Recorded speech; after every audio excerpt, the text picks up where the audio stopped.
Halo guys, assalamualaikum warahmatullahi wabarakatuh. Terima kasih yang udah setelah channel yang sama official lagi. Semoga kalian sehat, berkabar Allah untuk kita semuanya. Gimana kabar kalian, sehat? Alhamdulillahirobbilalamin guys. Waras, masya Allah guys. Mendoakan yang lagi sakit Allah sehatkan. Teman guys yang berjuang bermajikan tentunya diberikan kekuatan sampai finish. Teman guys yang bahagia juga tentunya jangan lupa bersyukur. Kerja mama lagi pada ngapain ini? Masya Allah sehat-sehat ya cuy. Aduh. Kayak Sam, ayo kita gosip. Ini ada pembelajaran ya, jadi buat kalian yang kabur dari rumah majikan yang ada di Hong Kong ya, terus tanyakan kepada diri kalian, sebelum kalian kabur dari rumah majikan, kalian itu mencupit atau mencuri enggak ini uang uang majikan atau barang berharganya majikan, ya kan? Jangan sampai kayak pekerja migran ini cuy, dia tuh sebenarnya sudah dapat job di Macau ya, cuma saat dia jutking untuk perpanjangan visa, dia ini malah nggak balik ke Macau lagi. Ini berarti kenapa ini? Atau mungkin kayak dia ini jadi overstay di sini. Kita nggak tahu. Tapi menurut keluarganya ini diberikan surat oleh mbaknya kalau dia ada di sel Prodio karena tuduhan majikan mencurai. Tuduhan atau benar ya? Tapi kalau misalkan dengan barang bukti yang ada, ini bukan tuduhan ya, berarti memang mbaknya mencurai.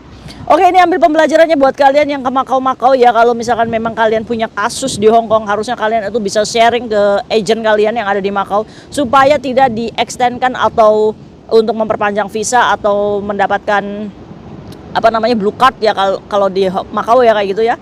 Biar nggak ada masalah sesampainya di Hong Kong. Jadi agent kalian yang ada di Macau tuh bisa mengextendkan kalian ke Thailand atau ke China ya. Mungkin ya bisa jadi seperti itu. Oke, ayo kita bahas. Jadi ceritanya si pekerja migran ini udah lama di Indonesia dan dia ini pengen bekerja lagi ke luar negeri.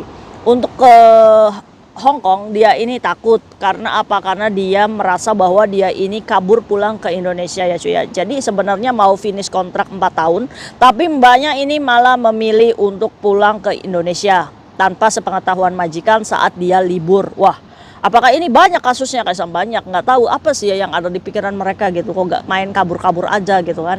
Nah ini ya buat kalian yang kabur-kabur, hati-hati ya. Kalau misalkan kalian masih potensi pengen kerja lagi di Hong Kong, ya lakukan prosedur yang benar gitu untuk pemutusan kontraknya. Kan ada, kalian bisa melakukan one man notice atau langsung keluar dengan membayar majikan. Itu boleh, itu hak kamu kalau misalkan memang kamu mentalnya udah kena gitu cuy. Sekalinya kamu punya gaji 1 bulan, kamu udah bisa langsung pergi kok. Tiket pesawat atau tetap majikan yang belikan ya. Jadi ceritanya si pekerja migran ini mendapatlah relasi yang ada di Macau. Udah, kamu berangkat aja sini, saya carikan majikan ya kan. Akhirnya loloslah dia pergi ke Macau dan dia sudah bekerja dengan majikan Macau itu selama 10 hari aja. Wah, 10 hari aja ini mbaknya ini memang benar-benar pengen kerja atau enggak sih? Ya kan, 10 hari ini diterminate oleh majikan Macau. Jadi si pekerja migran ini ya cuy ya, untuk menyambung visanya supaya mendapatkan izin tinggal lebih lama ya kan. Karena kan mau habis ya visanya, otomatis dia harus mendapatkan visa lagi tuh, dia syaratnya harus jutking dulu keluar dari Macau. Pada waktu itu mbaknya nggak jujur, punya problem di Hong Kong ya cuy ya. Jadi ceritanya si pekerja migran ini disuruhlah agensinya untuk jutking untuk mendapatkan tambahan visa tinggal di Macau. Ya rencananya sih untuk mendapatkan majikan baru lagi nih cuy, si pekerja migrannya. Akhirnya nurut aja tuh mbaknya, mungkin dalam pemikirannya, oh dulu cuma kabur aja kok, ya kan? Nggak mungkin juga majikan itu kenapa-kenapa ya cuy ya. Nah, sampai pada akhirnya sesampainya di imigrasi Hong Kong, apa yang terjadi? Mbaknya ini langsung ditangkap oleh imigrasi dan polisi. Atas catatan majikannya kehilangan jam tangan, uang, dan emas. Besarannya berapa tidak disebutkan, tapi mbaknya ini ditunggui agen kemana-mana, tidak ada kabar beritanya. Wah, hilang, lenyap, kemana ini mbaknya? Wah, palingan juga kabur kayak saya menjadi anak overstay yang ada di Hong Kong. Itu kecil kemungkinannya ya cuy. Soalnya kalau misalkan kita memang nggak jelas datang ke Hong Kong gitu cuy, itu pasti udah ditolak sama imigrasinya gitu. Pencahayaannya gelap ya cuy, sorry.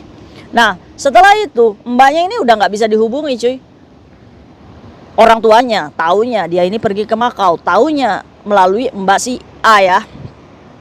Akhirnya orang tuanya ini tanyalah, kok anak saya nggak ada kabar nih, kemana? Ya kan, akhirnya si agent Macau ya ini ngasih tahu ke orang tuanya kalau dia exit ke Hong Kong dan tidak kembali lagi ke Macau. Akhirnya Marahlah orang tuanya nih sama agen yang memproseskan ke Makau. Tuh kan kata saya juga apa? Saya tuh nggak izinkan anak saya untuk ke Makau. Alasannya seperti itu cuy. Tanpa mendengar dari pihak lainnya. Nah, tahu-tahu apa yang terjadi? Mbaknya ternyata di sel Prodeo Hong Kong cuy. Setelah beberapa minggu nih orang tuanya mendapatkan surat dari Hong Kong di mana mbaknya ini memberitahu bahwa dia ini dilaporkan mantan majikannya ya cuy atas kehilangan uang, jam tangan dan emas. Nominalnya tidak disebutkan, cuma dia meminta doa kalau dia sedang proses hukum di Hong Kong.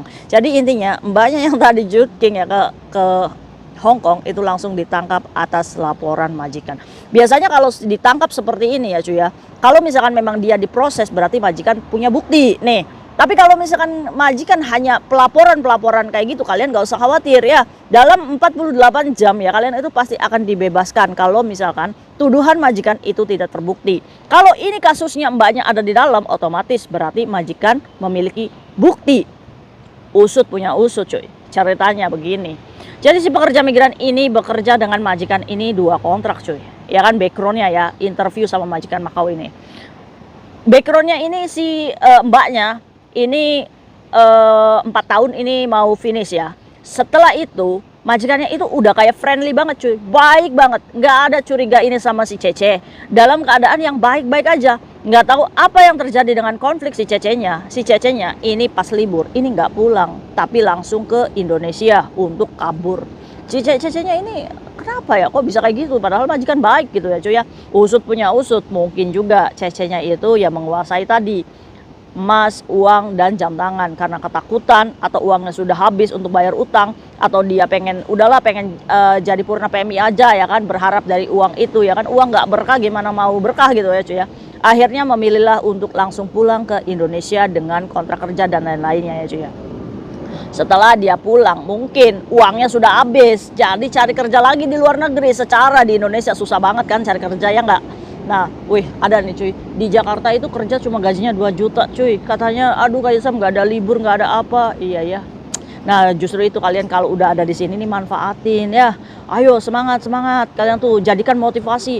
Kalau misalkan kalian itu merasa sedih atau merasa capek, wajar, gaji kita 10 juta gitu cuy. Ayo semangat ya buat kalian nih yang mungkin lagi ngedown ya cuy ya.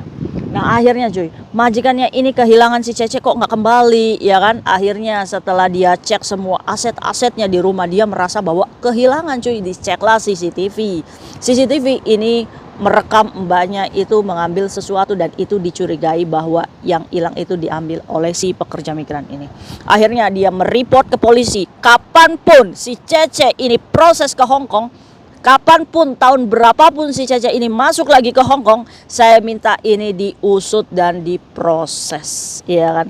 Paspor itu nggak bisa berbohong, ya kan. Saat kalian itu masuk dengan identitas kamu, pastinya kamu adalah buronan majikan.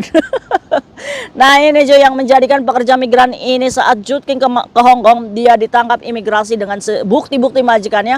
Dikirainya majikannya nggak mereport ya, mungkin majikannya juga dianggap teman gitu, mungkin dalam pikirannya oh duitnya nggak seberapa kok, nggak mungkin majikan laporan.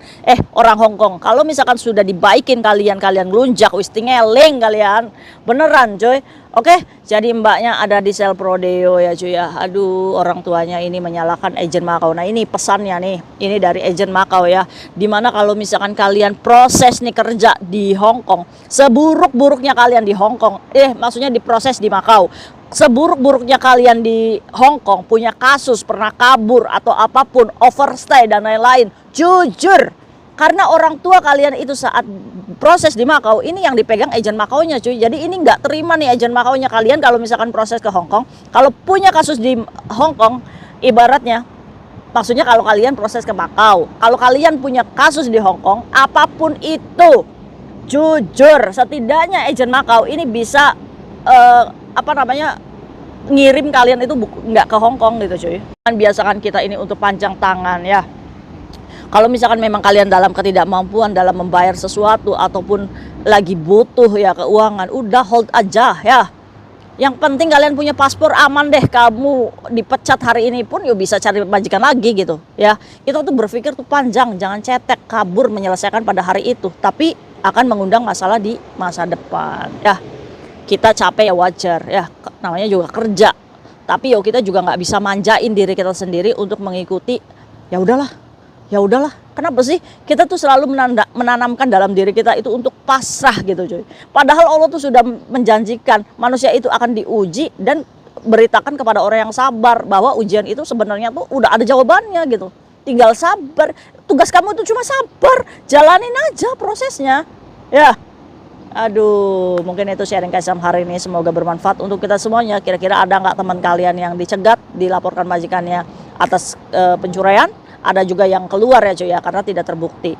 Wajar majikan seperti itu, karena apa? Karena tingkah laku kita yang tidak melakukan pemutusan kontrak secara prosedural. Kita udah dibaikin, malah kayak gini kan ngelunjak ya. Yang salah siapa? Teman kita. Perbaiki ya dari kesalahan teman kita supaya jangan dicontoh. Bye bye, assalamualaikum warahmatullahi wabarakatuh. Bye.